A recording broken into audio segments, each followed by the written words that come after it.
Ladraa.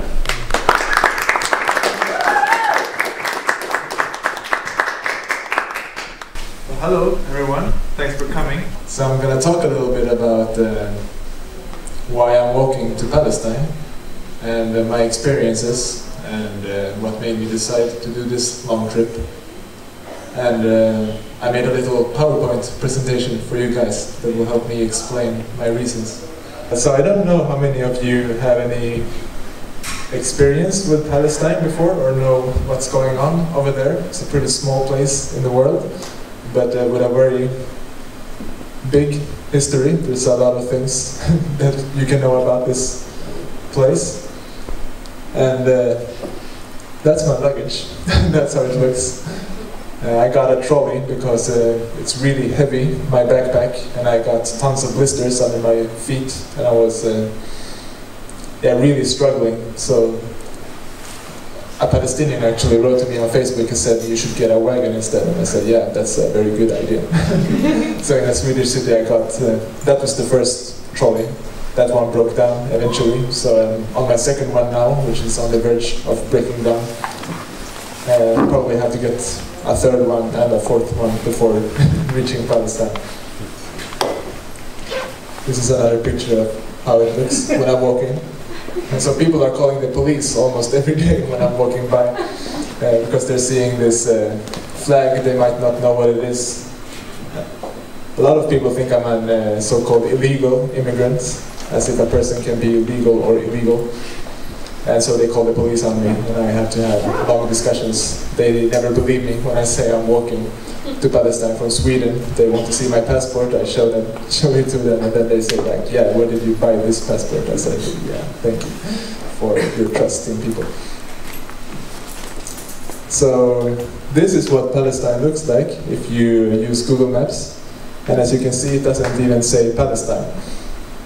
And some people ask, where is Palestine? And it's a complicated question, which I'll try to answer very briefly.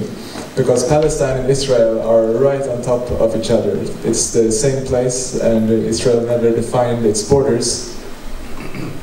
So another good question would be, where is Israel? Well, they never defined their borders, but the Google Maps says it's right there. And you can see the Gaza Strip and the West Bank. That's 1967 Palestine, and the reason why I say that is because of these maps. You can see when you ask the question, where is Palestine, it's sort of disappearing from the face of the earth. And each one of these maps represents history that is worth talking about for 2 hours, only each one of these. And I don't have time for that, so I'll just go over it super briefly. That in 1947, the newly created United Nations, you know, the UN was created in 1945 after the Second World War. It didn't consist of many countries back then, but they decided to split Palestine in 2 parts. That's the 1947 UN plan map. It never happened. And the year after is you see the map with 67, that's what happened like immediately after, in 1948, when Palestine was ethnically cleansed, and about 800,000 people were forced to flee their homes and their houses. There was about 500 villages and cities destroyed, razed to the ground, countless massacres, thousands of dead. And the situation today is kind of this Swiss cheese or archipelago, where Israel is settling and colonializing the rest that's left. So the question where Palestine is complicated, and the question where Israel is complicated. They're both the same place. So the reason I care a lot about this is that I went there, and I have lots of friends from there. In 1948, when the big ethnical cleansing was, those people fleeing and their descendants are still refugees to this very day. They haven't been allowed to go back. And some of them went to Syria, and with the war in Syria now, some people have gone to Sweden, so I've gotten the privilege to get to know some of them. And they introduced me to the whole situation and explained a lot to me, which raised my interest and made me go there eventually. Last year in April, I was there. And this is a picture from a city that I visited, the city of Hebron. This city is very like the whole occupation in miniature. So you have a city with 200,000 people, Palestinians. And the city center, this is one of the oldest cities in the world, is fenced off. Like this, you can see the big fences and checkpoints. I could go in since I'm an so-called international, I'm Swedish. I was with some Palestinian friends at the time. They couldn't come with me because they're Palestinians. But I was allowed inside. So it's about 20% of the city center that's fenced off like this, and is for the Israeli settlers that are slowly taking house by house, throwing out the families that lived there before.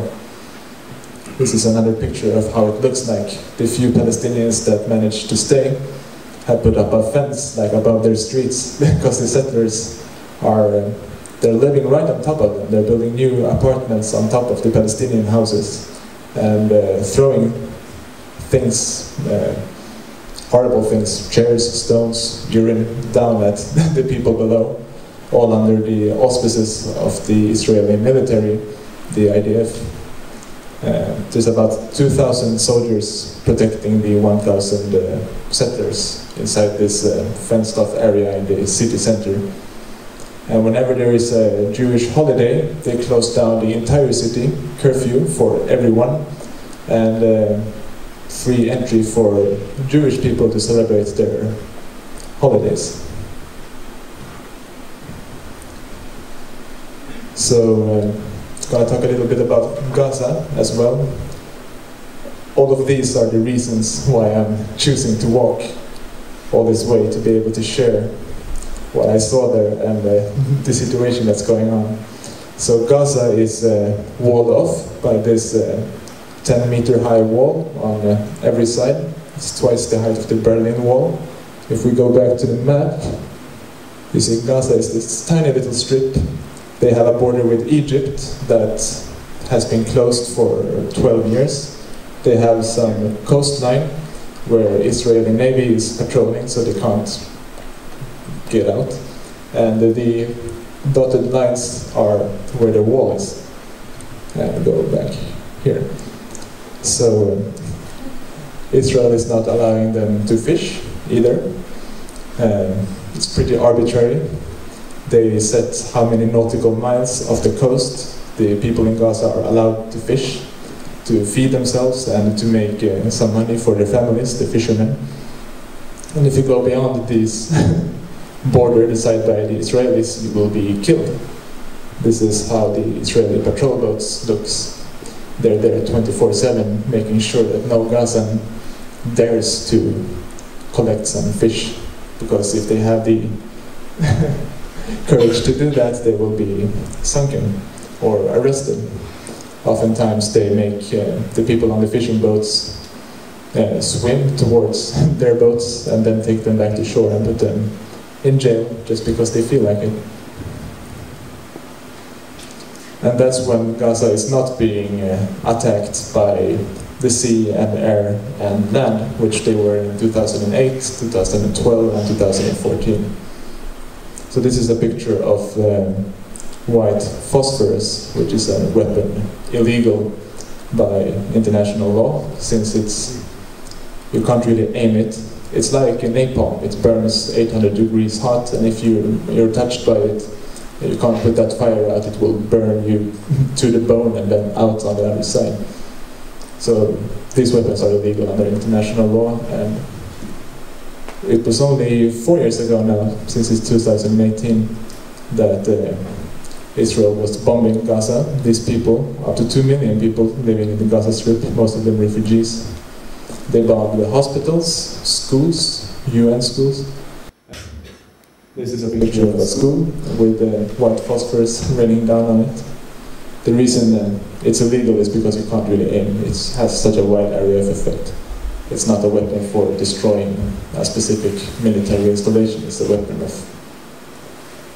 terror. And there was one instance of one UN school being bombed. They had called the IDF 17 times, giving them their coordinates, saying, we are a UN school, do not bomb us, we have refugees here taking shelter, we are a school, do not bomb us. But after 17 phone calls to the military, still a missile was dropped on this school, killing hundreds of people. And it's all pretty terrible. I mean, it's always 80–90% of the casualties are civilians when Israel invades. And this happened only 4 years ago. And the current Minister of Defense, or Minister of War, as these people should be called, said that a fourth invasion or operation in Gaza is inevitable because the people are still resisting. The people are still not succumbing to Israeli domination. And this is what it looks like. I don't remember the exact number of how many thousands of tons of explosives were dropped on this, one of the most crowded areas on the planet. Because they are walled in like that, and 2 million people living. Over half of them are refugees, back since 1948, when the first ethnic cleansing of the country was. And since the last bombing 4 years ago, they haven't been allowed any cement or rebuilding materials. They are under siege, so they don't have they destroy pretty much everything, like the infrastructure, the power stations, no electricity, the water cleaning facilities, so raw sewage leaks out into the ocean, and you need a lot of cement and rebuilding materials to rebuild your houses, which they have been denied. So 2 in 3 people don't have safe water to drink. Like 90% of the water is unfit for human consumption, which makes a terrible choice for parents. Either your child does not have water at all, or it has poisonous water. Studying is very difficult without electricity, without light. Since I started making this walk, a lot of Palestinians have written to me on Facebook, a lot of people from Gaza as well. And I try to ask them, like, how is it? I haven't met anyone with a fluent ability of English, but a lot of them are saying, yeah, this is just hell. We're just waiting to die, basically. We don't have any life here. There was a poll by the PEW polling agency in the United States. I don't remember exact number, but over half of the people in Gaza, when asked if they would leave tomorrow, said, yeah, we would get out of this living hell without food, water, electricity, future, basically. Some of them are studying they have universities, but to what end? I think the unemployment rate is over 50% because they can't have a functioning economy under this terrible siege. And these walls that Israel are building, which Donald Trump also likes, he takes inspiration from Israel building his Mexico wall, he talks about. They run through the West Bank as well. So the West Bank is that other area of the remaining Palestine. And when you pass through these walls, I mean, we recently had Christmas, and I think we celebrate Christmas in Croatia as well. So we talk about Bethlehem a lot. But this might not be the picture when we talk about Bethlehem, but this is Bethlehem today. This is the checkpoint between Bethlehem and Jerusalem. So this is what people go through every single day on their way to work. So people wake up in the middle of the night, maybe 3 a.m., 4 a.m., to go and stand in these horrible queues. I was there as well when I visited Palestine in April. When I walked through these long corridors, fenced off, it was empty. It was in the middle of the day. It wasn't going to work hours.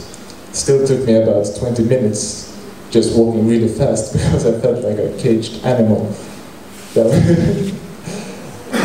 It's a really horrible place to walk through. And then when you reach the end, it's like airport security. You have to go through metal detectors and empty your pockets, take off your shoes and everything. And this is what they go through every single day. going to work.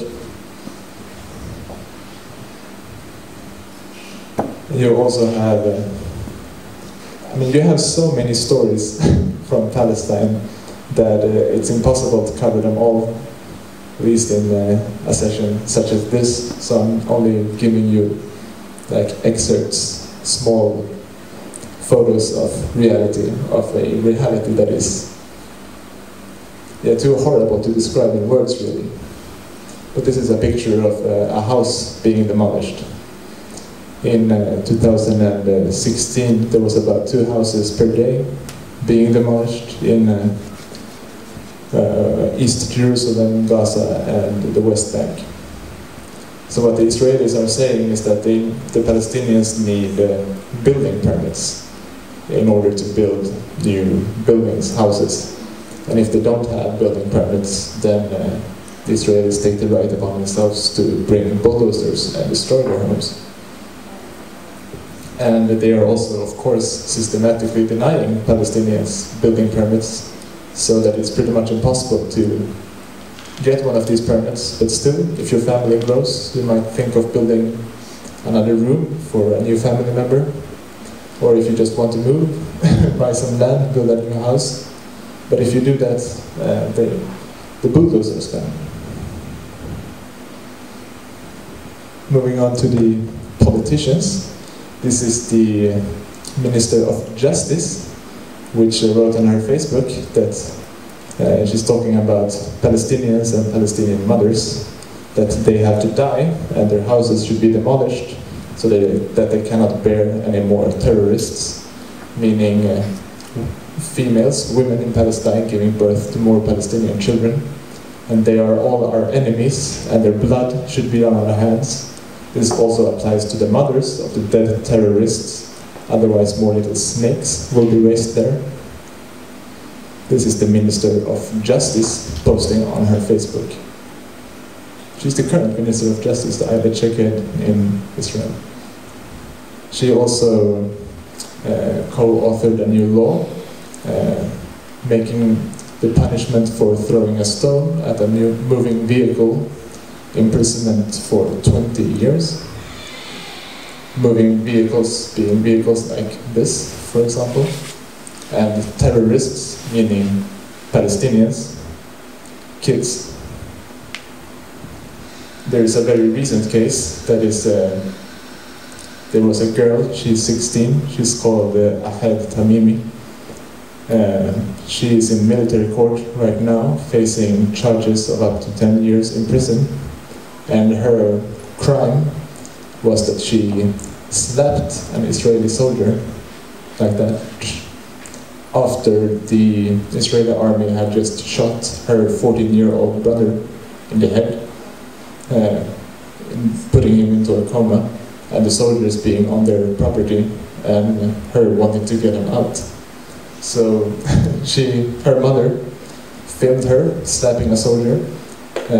So the Israeli army came the next day, 4 a.m. in the morning, middle of the night, knocked on the door. If you don't open, they kick the door in, drag you out, arrest you, take you to military court, because in Palestine and Israel you have 2 separate legal systems: the civilian court system for Israelis and the military courts for Palestinians.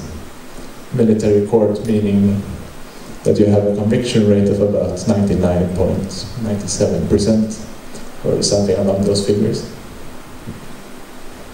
So this case is being discussed now, indicting a 16-year-old girl with up to 10 years in prison for slapping a soldier.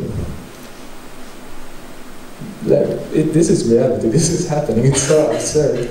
I mean, I hear how I sound when I say this, I'm not making this up, this is reality in Palestine. It's around 300 children in prison right now, like children below 18.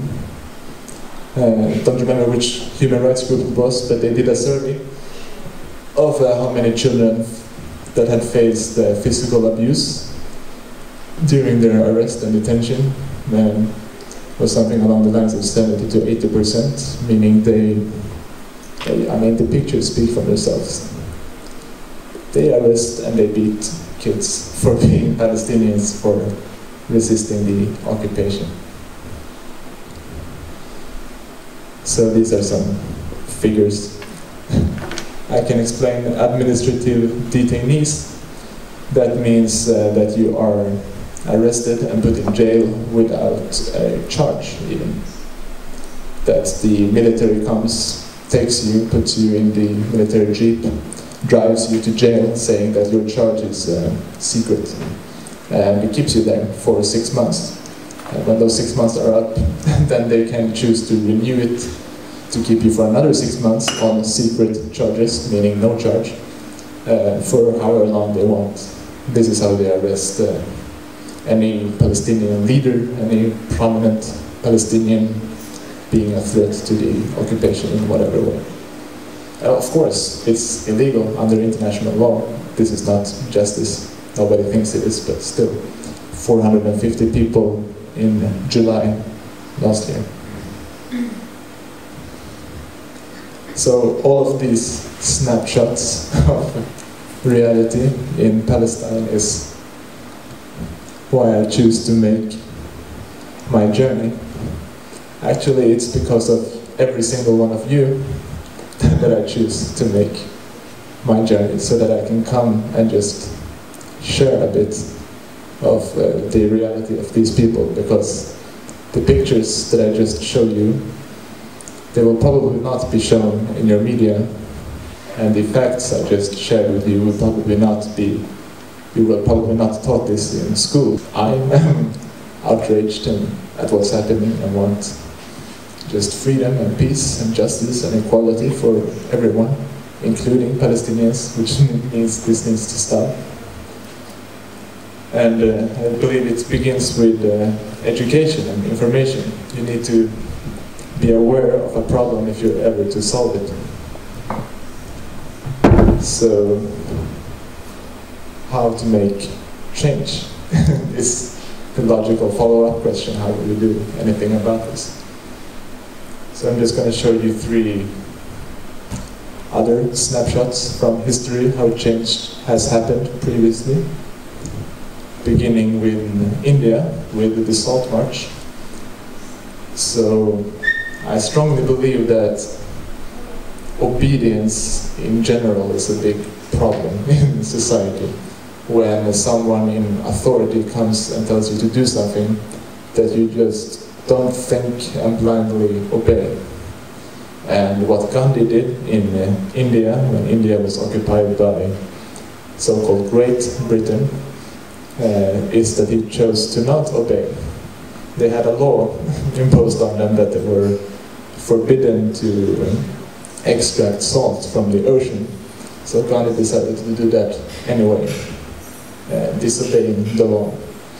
And he built a mass movement. It's called the Salt March, when thousands and thousands of Indians chose to engage in non-violent civil disobedience to eventually overthrow the British and gain independence, to not obey their rulers and struggle for freedom. Another example is the mass movement in the United States. This is a picture of from the civil rights movement with Martin Luther King. And you know the story of Rosa Parks, which rode the bus. And at the time, black people were supposed to stand up if a white person came on the bus and offered their seat, which Rosa Parks refused, to not obey the sometimes very stupid laws and norms that the society created, unequal laws. And in Palestine you have pools that are forbidden for Arabs to swim in, you have streets only for Jews, and stuff like that. It can only be changed by disobedience and by political pressure on Israel coming from every country. And I will work as hard as I can to change my government, the Swedish government, or to just influence them in a way that they will put more demands and more pressure maybe not to do so much business with Israel until they stop with their horrible human rights abuses. And that's why I think every person should try to influence their own government. You are Croatians here, so the Croatian government, I'm sure, as all governments are, doing business with each other. But it shouldn't be unconditional. You shouldn't do business with dictatorships until they stop being dictatorships, and with serious human rights violators until they stop. Because that's pretty much the only leverage you have, and also with diplomatic pressure and political pressure, of course. Because even the Jews are protesting the crimes of the Zionists, the persons believing that Palestine is only for Jews and nobody else. You all know that Jerusalem is the holiest city for 3 religions, for Christianity, for Islam, and for Judaism. So for one people or one religion to lay claim to the so-called Holy Land, every land is a Holy Land, it's ridiculous. I mean, show some solidarity, share. Islam's 3rd holiest mosque, the Al-Aqsa Mosque, lays in Jerusalem. So why should Jerusalem be only for Jews? It's absurd. Why should Israel only be for one people and not for another people? To base a state on a religion is a general bad idea, in my humble opinion. I mean, I don't support an Islamic state or a Christian state or a Jewish state or a Hindu state. I think states should treat their citizens equal, no matter ethnicity. Otherwise you get big problems and discrimination. So I firmly believe that action changes things, that we can't wait for our politicians to fix our problems for us. It's up to us, normal people, to decide and to act and to create the society we want, both here and to influence other societies that happen to discriminate heavily upon a minority or upon other people, to create the world that we want to see. I mean, it's us that are alive today that determines which world that we want and how much energy we choose to lay into this project to create a just and fair and good world for everyone. It's really up to us, but I think we can do just a little bit more than we are. And that's why I'm choosing to walk all the way to Palestine, so I can share some of the realities that are going on there and hopefully spread a little bit of knowledge, and maybe some of you learned something that you didn't know before. I really hope so. And I'll continue on to the next country and the next city and try to say this to as many people as I can, to do the little bits that I can. But nobody can save the world by themselves, so we need each other. Yeah.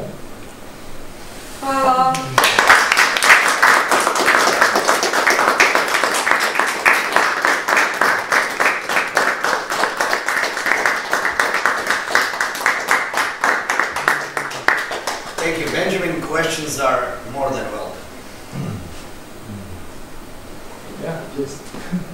I have something. Can I get the mic?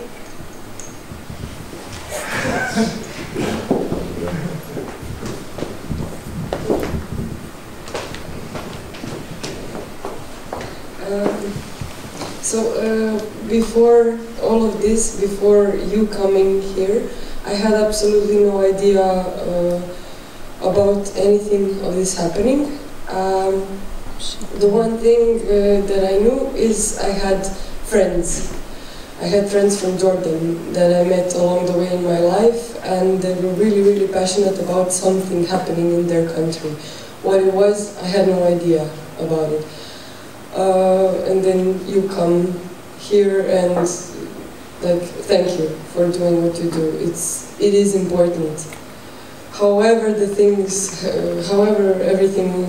develops, it is very, very important that you do this, what you're doing. And thank you for all of this. To just, on the things that you said, like what can we do to make a change about this? There is a friend that wanted to be here really, really badly, but he couldn't because of other obligations, but he sent me a link today about an application or a page that's called Boycott. So it's written like boycott, but with buy. So you can actually scan barcodes of products that have been made in Israel, and you can decide to not buy them. This could be a really, really small, seemingly insignificant step. Just, if anything, for you to feel a little bit better about the state of things, and then you can decide if you want to do more. But this is something that is new, and that is Israel is doing the same thing about Palestinian and countries supporting Palestine about this. So we can make a change in this direction. And that's it, I think. That's what I wanted to say. So Boycott is the name of the page. So if you are interested in this, it would help definitely. Yeah, I have that app on my phone. You have it. Oh, wonderful, wonderful. Okay. Anybody? Sure, please. Yeah. Okay. You use the wireless. Sure. You can use the wireless. May I sit? It's been a long day. What? May I sit? It's been a long day. Of course. Thank you very much. So, welcome to Croatia. Really nice to meet you, and I really admire your cause. Well, thank you. Because there's not much people that would do anything that you actually do, and work really good actually. So I actually have been to the on 2 occasions. On 2008, I have friends in Jordan and I have friends in Israel, because I play a lot of video games, I make connections, and then we exchange. They come here, I come over there. So, yeah, I know it's funny, but that's the life right now, actually. So I've been to Tel Aviv, I've been to Hebron, and I've been, actually it's Al-Khabra. It's Arabic, but they told me so many times. Al-Khalil is the Arabic name of Hebron. Al-Khalil? Yeah, thank you. I've been to Gaza once, actually, and it was in 2015 after the 50-day war. Yeah. So I've seen everything, and I agree with you completely. It's an Zionist propaganda, human rights are violated everywhere. It's like, it's completely a war zone. We actually have it here. I'm going to try to make this as short as I can. So please bear with me if you have the time. If not, just interrupt me, it's okay. Speak a little bit closer to the mic. So oh, sorry. I'm not used to the mic, so actually I have the headset, but not this one. And so yeah, I've experienced pretty much everything. I've been called racist because I look like this in Hebron. I actually wear a Spitfire jacket all the time. I listen to some bands, it doesn't really matter. It's just, and then I went to Hebron, and I was actually called a Nazi over there. I don't know how they actually came up with that. And I've been to the center of it, because I'm an international like you, I can get over there. It's not really a problem. My Jewish friends came with me, and everything was pretty much fine, but I agree with you. I know the practice with the Jewish, and they also told me because they're not Zionists, they're actually pretty liberal people, like I am and stuff. And it's not very great, and human rights violated everywhere. And I know the history, I'm actually well educated in both the Palestinian and the Israeli, and before that, before 1917, and back way to the, if you want, to the Sumerian. So I know pretty much everything. I guess the main point is that we want to have peace. That's what everyone is struggling for. But it's so complicated, you know that, and everybody here, I guess, knows that. We cannot say it's a two-state or one state or eradicate everybody. No, you cannot say that. It's so much more complicated. It's my firm belief, anyway, that peace and military occupation are two opposites. And that peace needs to start with ending the military occupation. It can't go on. Yeah, of course. Like that, I agree with that. This is Zionist propaganda, nothing else. It's a whole plan. It reminds me of Nazi Germany, actually, conquering everything. Where we can go is the Jordan, the Egypt, whatnot. I actually been to Jordan also, so, and to Egypt. And I mean, violence spawns violence. Yeah, of course, I agree with that. But to say only the one side to the people, I don't know how everyone is educated here, and I'm in minority here, and my things that I say actually can be really dangerous to someone intriguing. I really don't know, and I really don't care. It's my opinion. You can agree or not. Your Excellency, I wish just to say that there is United Nations General Assembly Resolution 194, which demanded from Israel to allow 750,000 Palestinian refugees to return to their homes in present-day Israel. And Israel does not obey that UN resolution.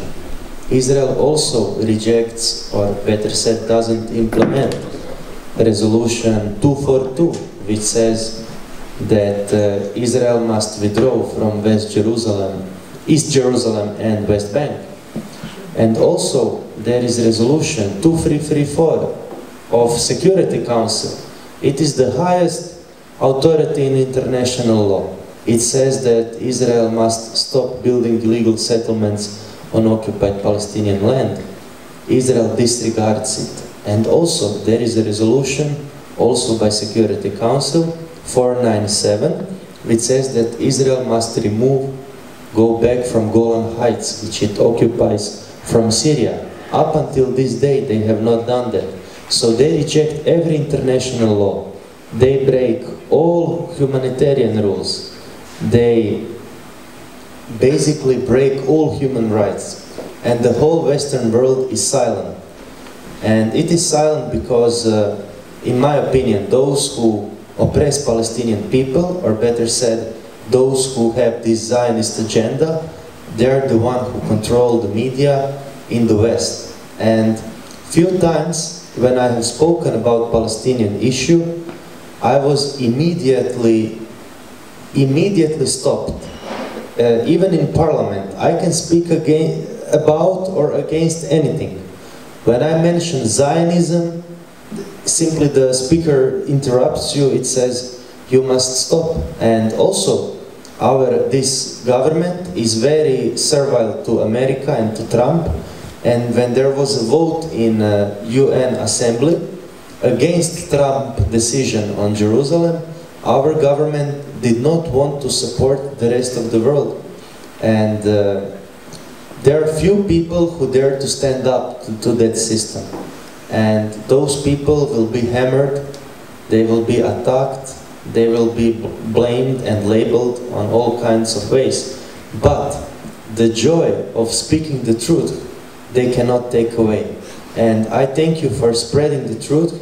And because of what you do, you are raising awareness. And it's so bizarre that you need to raise awareness about something that is obvious to everybody who has open eyes and open ears. But the mass media are controlled.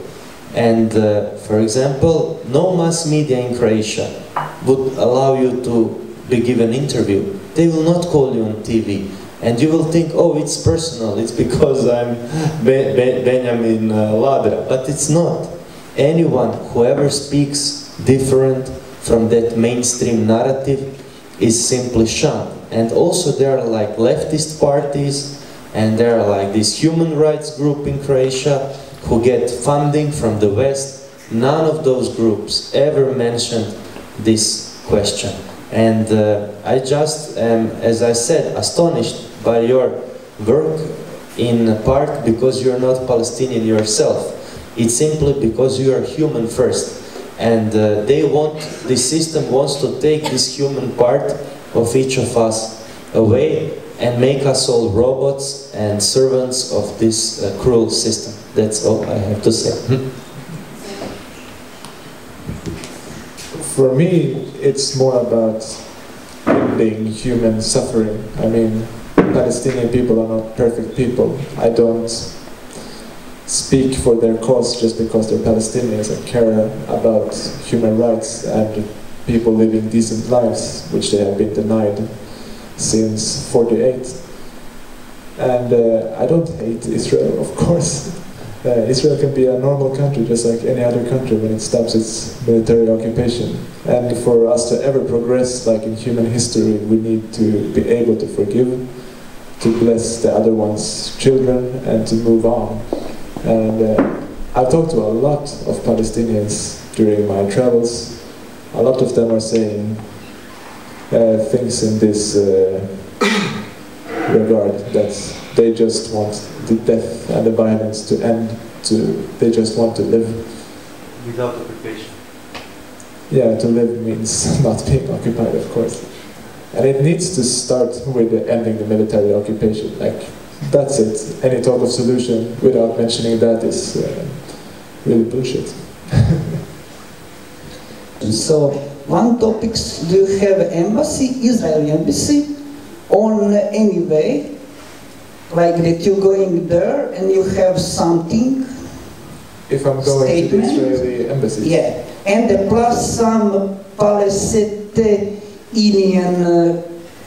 or like Israeli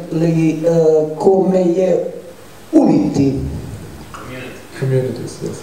like on the way that you speaking about the topics with the people which are not there, but they... So if I met Palestinian and Israeli communities, yeah, and I something visited like the that, Israeli embassies. like talk... yeah, I can share an anecdote from... like a way of like changing things. Yeah, so when I was in Prague, I just happened to walk past the Israeli embassy. It wasn't my intention, but walking along the road I saw the Israeli flag and what looked like an embassy, so I thought, this is a lucky coincidence. And I stopped like 100 meters from them because I'm carrying the Israeli, the Palestinian flag, as you saw on the baby stroller. So I wanted a picture of the Israeli flag and the Palestinian flag together. I thought that would look nice. But I was like 100 meters away from the building, pretty far away, taking out my phone. But immediately the guards, they saw me, of course, and they have armed guards 24/7 in the Israeli embassy at Prague. So they started shouting and running towards me, so I just stood there and smiled. And then they asked me 1,000 questions. Who am I? What am I doing? Why am I having this flag? Didn't take long, maybe 10 minutes before there was 10 police surrounding me. They called the bomb squad to look through my luggage. Like, I had to wait over an hour for them to arrive, guarded by all these police officers because they were very scared that I was a... I don't know what they thought I was. Terrorist, probably. So I don't think I'm very welcome at the Israeli embassies. They don't really want to talk to me, I think, based on that experience at least. And I did meet some Palestinian communities. The biggest was in Berlin.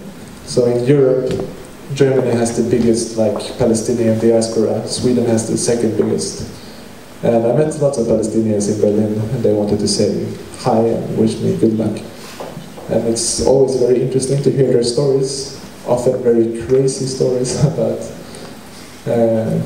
them being arrested, being tortured, having a family member killed, or inhaling tear gas, living in refugee camps, and all of these extreme cases and extreme stories that I've heard on my journey and before. And on Facebook, I got around 4,000 new friends just in half a year walking like this. And some people just write to me about their life, and it's very interesting to read and nice to talk to some people. So I got to meet some of the communities. In an ideal environment, in your opinion, like when you fantasize, what would be the solution or the end, of all of this, or the cause that you're doing, in ideal end of it? What, from your fantasy, your personal. Well, that would be like stretching across countries and cultures, just people not killing each other, living together in peace, and having decent lives and opportunities for themselves, their friends, and their children, and their family. Just living normal lives, minding about themselves and their communities, having a nice time through life, not needing to struggle for their survival, not needing to face armed soldiers, not needing to inhale tear gas and all of this crap. Maybe play music, maybe devote their time and energy to the arts, culture, what we really all want to do. I didn't even mention this, I'm a musician, first and foremost, but there's so much shit in the world that I feel I have to do something else as well than to just play music, because I feel it's a bit selfish, at least for me. There's so many people that can't do that. I want everyone to be able to relax and focus on culture and other things than just war and terrible death and all of this. Nobody likes that. We just want to get rid of it. That's the utopia. First of all, I want to thank you for raising awareness and doing what you're doing right now, because I think that the world is missing out on a lot of activists, because more people should do what you're doing. Right now I want to know what's your next step here. Are you planning on visiting more cities in Croatia? Yeah. Going someplace else, having an assembly? The next country border isn't outside of Zagreb, so naturally I'll go to more villages and towns. Hopefully doing lectures like this, if I'm privileged enough to meet some good people that can help me in arranging that. Unfortunately, I don't know many Croatians. I know some now, which I'm very grateful for, of course. But I'm going to Serbia next, and Bulgaria after that. Like what happens in those countries and what happens for me in 1 week, I really have no idea. I'll be on the road, see who I meet, see if I get the opportunity to share a bit about Palestine and meet interesting people, and hopefully have enough food for the day. Sometimes I realize that there's no store and I'm in the middle of nowhere and my food stuff is running out. So I have to take care of all of these physical activities while I'm trying to arrange lectures and raise awareness. So I'll just continue on doing this work I'm doing. Good luck. With that said, I think we can round up if no one has any closing words.